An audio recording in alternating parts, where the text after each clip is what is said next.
thing is shaking a bit. I'll hold it still as a key. You see that battery off-gassing, that smoke? It's not going to catch on fire, but it's shot. So before it does become a problem and kill this battery and those two new ones that I've already put in, you got to first isolate the battery, okay?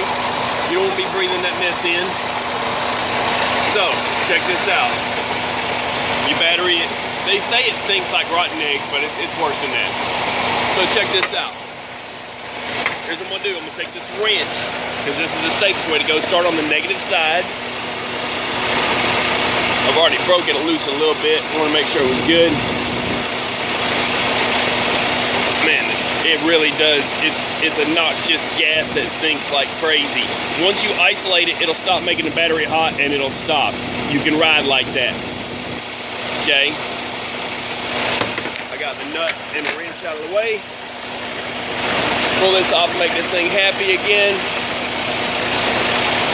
It's gonna be